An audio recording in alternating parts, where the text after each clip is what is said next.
उत्तर प्रदेश में बढ़ते अपराध पर लगाम लगाने के लिए यूपी पुलिस एक अभियान चला रही है, जिसका नाम दिया गया है ऑपरेशन लंगड़ा। इस अभियान से चंदौली, मथुरा, लखनऊ, बांदा और कुशीनगर में ताबड़तोड़ कार्रवाई हुई। ऑपरेशन लंगड़ा के तहत पुलिस अपराधियों को पकड़ने के लिए उनकी टांगों में गोली मार रही है, उन्हें लंगड़ा बना रही है।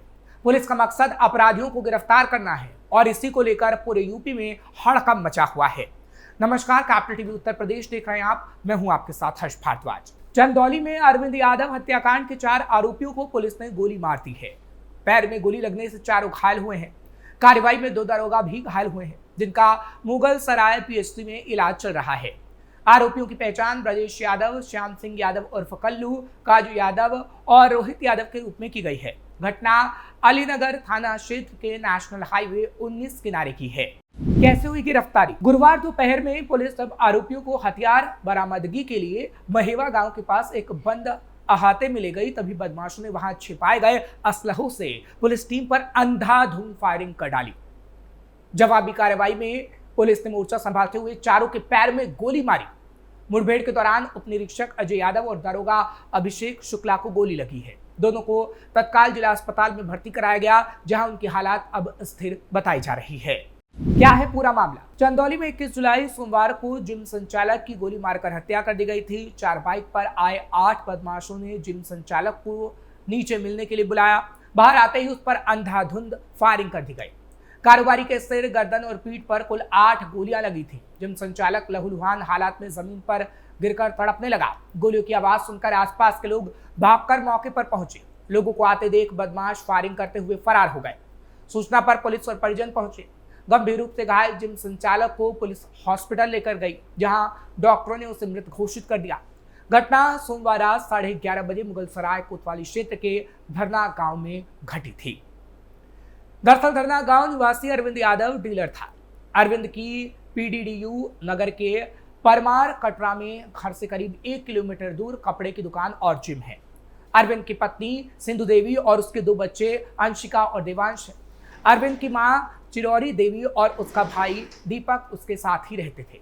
अरविंद की मां चिरौरी देवी ने बताया कि सोमवार को रात में करीब 8 से 9 लोग घर आए, गेट खटखटाया, फिर गाली गलौज करते हुए मेरे बेटे अरविंद के बारे में पूछने लगे।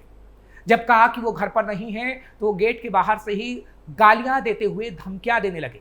चिरौरी देवी ने बताया, मैंने अपनी पोती से कहा कि पुलिस को फोन करो, तो वो लोग भाग गए। उसके बाद वो सीधे जिम पहुंचे, जहां जबरन घुसकर तोड़फोड़ की गई और मेरे बेटे अरविंद को मारपीट के बाद 6 गोलियां मारी गई। गोली की आवाज सुनकर लोग इकट्ठा हुए और उसे अस्पताल ले गए, लेकिन वहां उसकी मौत हो गई। कहा, मेरी प्रशासन और सरकार से मांग है कि जैसे मेरे बेटे को गोली मारी गई, वैसे ही उन आरोपियों का पुलिस एनकाउंटर पूरी तरीके से कर डाले। पुलिस को कई बार कॉल किया, फिर भी नहीं आई। वहीं अरविंद की बड़ी बेटी अंशिका ने बताया कि रात में सीथिया से 8-9 लोग आए, दरवाजा खटखटाया। उनके पास हथौड़े थे, वो दरवाजा तोड़ने की कोशिश कर रहे थे। जब दरवाजा नहीं टूटा तो गाली देते हुए चले गए। इसके बाद वो लोग जिम पहुंचे, जहां मेरे पापा की गाड़ी पर फायरिंग की गई। फिर पापा से मारपीट कर उन्हें सिर, गर्दन और पेट में गोली मार दी गई। वो लोग पापा को मारकर भाग गए। मैंने पुलिस को 15 से 20 बार कॉल किया, लेकिन पुलिस नहीं आई। अगर पुलिस समय पर आ जाती तो शायद पापा की जान बच जाती। अंशिका ने बताया कि मैं चाहती हूं कि उन सभी आरोपियों को फांसी की सजा दे दी जाए, जिन लोगों ने मेरे पापा को मारा है। हालांकि बार बार वो यही मांग कर रही है कि दरिंदों को फांसी दी जाए और योगी सरकार से मांग की जा रही है कि इन दरिंदों को फांसी से कम कोई भी सजा नहीं होनी चाहिए। फोन करके बुलाया, फिर गोलियों से भून दिया। अरविंद के छोटे भाई दीपक ने बताया कि देर रात करीब 11:30 बज रहे थे। मैं और अरविंद जिम में बैठकर बात कर रहे थे। इस दौरान अचानक किसी के आने की आवाज सुनाई दी और गाड़ियों की भी। फिर थोड़ी देर में भैया के पास फोन आया। इसके बाद भैया को बात करने के लिए नीचे बुलाया गया।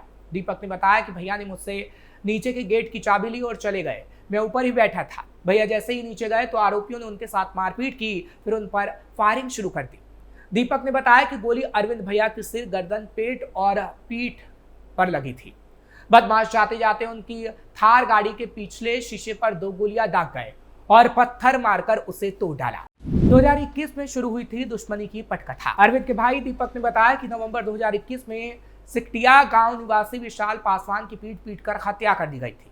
इस मामले में पुलिस ने श्याम सिंह यादव, ब्रजेश यादव, कल्लू यादव, राजू यादव, राम अवध यादव, पंकज यादव, रोहित यादव, ओम प्रकाश यादव को गिरफ्तार कर जेल भेज दिया था। कल्लू और अरविंद यादव करीबी दोस्त थे। कल्लू के जेल जाने के बाद अरविंद ने उसके परिवार की मदद की। कल्लू के सरेंडर से लेकर मुकदमा लड़ने तक की जिम्मेदारी अरविंद उठाता था। अरविंद ने ही इन लोगों की जमानत भी करवाई थी। अरविंद कल्लू की मां के नाम हवाई पर संचालित ढाबे की देखरेख और पैसों का हिसाब किताब भी देखता था। लगभग 1.5 महीने पहले कल्लू, उसका भाई रामलखन और अन्य आरोपी जमानत पर रिहा होकर बाहर आ गए। बाहर आते ही कल्लू ने अरविंद से ढाबे की कमाई और प्रॉपर्टी से जुड़े पैसे का हिसाब मांगा। अरविंद हिसाब देने से बचता रहा। इसी बात को लेकर दोनों के बीच तनाव चला और फिर चली गोलियां। लखनऊ में भी हुआ एनकाउंटर। लखनऊ में भी एक बार फिर पुलिस एनकाउंटर की घटना सामने आई है, जहां महानगर क्षेत्र में पुलिस और बदमाशों के बीच हुई मुठभेड़ में एक बदमाश घायल हो गया, जबकि उसके 3 साथी मौके से फरार हो गए। घायल आरोपी का नाम कुलदीप और ढेला बताया जा रहा है, जिसे इलाज के लिए सिविल अस्पताल में भर्ती कराया गया है। पुलिस ने मौके से एक बिना नंबर की मोटरसाइकिल, एक तमंचा, 2 कारतूस और 25,000 रुपए नगद बरामद किए हैं। घटना के बाद पुलिस ने आगे की कानूनी कार्रवाई शुरू कर दी है। एडीसीपी मध्य लखनऊ ममता रानी चौधरी ने जानकारी दी कि 3-4 दिन पहले महानगर इलाके में जेब कतरी की एक बड़ी वारदात हुई थी। इस घटना में करीब 47,000 रुपए की चोरी हुई थी। ऐसे में मामले की गंभीरता को देखते हुए पुलिस ने तुरंत केस दर्ज जांच शुरू कर दी और बदमाशों की गिरफ्तारी के लिए 3 टीमें गठित की गई। पुलिस के मुताबिक आरोपी कुलदीप के खिलाफ कई जिलों में आपराधिक मुकदमे भी दर्ज हैं। 3 आरोपी मौके से फरार। दरअसल बीती रात पुलिस गश्त के दौरान चेकिंग के समय 2 बाइक सवार संदिग्ध युवकों ने भागने की कोशिश की। इस दौरान उनमें से एक ने पुलिस पर फायरिंग कर दी। पुलिस की जवाबी कार्रवाई में एक बदमाश के पैर में गोली लग गई। उसके 3 साथी अंधेरे का फायदा उठाकर फरार हो गए। घायल बदमाश को मौके पर ही पकड़ लिया गया। पूछताछ में उसने अपना नाम कुलदीप उर्फ ढेला बताया, जो फर्रुखाबाद का निवासी है। कुशीनगर, बांदा और मथुरा में भी एनकाउंटर। हालांकि कुशीनगर के कसिया थाना क्षेत्र के एयरपोर्ट रोड पर भी पुलिस और पशु तस्करों के बीच मुठभेड़ हो गई। पुलिस की गोली से घायल पशु तस्कर मकसूद, जो बिहार के गोपालगंज का निवासी है, को गिरफ्तार कर लिया गया। अस्पताल में भर्ती कराया गया है। मौके से 6 गोवंशीय पशु, अवैध तमंचा, कारतूस और प्रतिबंधित सामग्री बरामद की गई है। इधर मथुरा में एसएसपी श्लोक कुमार के निर्देश पर चल रहे लंगड़ा अभियान के तहत फरह थाना क्षेत्र में चुरमुरा के पास एसओजी फरह और बलदेव पुलिस की अंतर्राज्यीय बदमाशों से मुठभेड़ हुई। 4 बदमाशों को गिरफ्तार किया गया, जबकि 2 फरार हो गए हैं। घायल पिंटू, जो कि आगरा का रहने वाला है, और भोला, जो हाथरस का रहने वाला है, उसे अस्पताल भेजा गया है। हरिशंकर और नमन ने पुलिस के सामने सरेंडर कर दिया। इनके कब्जे से 9 लाख रुपए मूल्य का बिजली का तार, 3 लाख नगद, तमंचा, कारतूस और एक लोडर गाड़ी बरामद की गई। वहीं बांदा जिले के माटौंद थाना क्षेत्र में पुलिस और एसओजी टीम की संयुक्त कार्रवाई में एक गिरोह का भी भंडाफाड़ हुआ है, जो पशु की चोरी करता था। हालांकि जब उन्हें गिरफ्तार किया गया तो पशु अपने कब्जे में पुलिस ने ले लिया है। 3 अवैध असले और एक हुंडई कार भी उनसे बरामद की गई है। शातिर चोर रात के अंधेरे में हुंडई कार से बकरियों की चोरी करते थे। पुलिस की इस कार्रवाई को बड़ी सफलता माना जा रहा है। हालांकि जिस तरीके से योगी आदित्यनाथ ने कहा था कि अपराधियों को या तो प्रदेश छोड़ के जाना पड़ेगा या तो उन्हें मिट्टी में मिला दिया जाएगा, और उसकी तस्वीर कहीं ना कहीं उत्तर प्रदेश से हमने देखी भी है कि किस तरीके से माफियाओं को मिट्टी में मिलाने का काम किया जा रहा है और अपराधियों का या तो एनकाउंटर हो रहा है या फिर अपराधी प्रदेश छोड़ के भाग रहे हैं। क्योंकि जब से योगी आदित्यनाथ की सरकार उत्तर प्रदेश में आई है, जब से 0 टॉलरेंस की नीति योगी आदित्यनाथ ने अपनाई है, जिसके बाद ताबड़तोड़ ऐसे ऑपरेशन चलाए गए हैं ताकि अपराधियों में खौफ पैदा हो पाए। और अपराधियों में खौफ भी देखने को मिल रहा है, क्योंकि जिस तरीके से लखनऊ से लेकर बांदा में एनकाउंटर हुआ है, कहीं ना कहीं वो ये तस्वीर पेश करता है कि अगर अपराध करोगे तो पैर में गोली खाओगे और लंगड़ा बन जाओगे। फिलहाल ऐसी तस्वीर अभी उत्तर प्रदेश से आती रहेगी और हर तस्वीर उत्तर प्रदेश की हम आपको दिखाते रहेंगे। ये खबर आपको कैसी लगी कमेंट सेक्शन में जरूर बताइएगा। खबर को लाइक शेयर करें, कैपिटल टीवी को सब्सक्राइब करना मत भूलिएगा।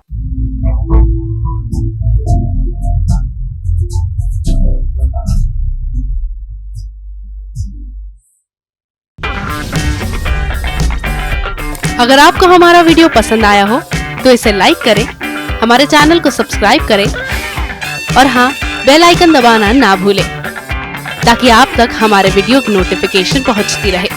आप अपना सुझाव हमें कमेंट बॉक्स में दे सकते हैं। हमारे साथ जुड़ने के लिए शुक्रिया।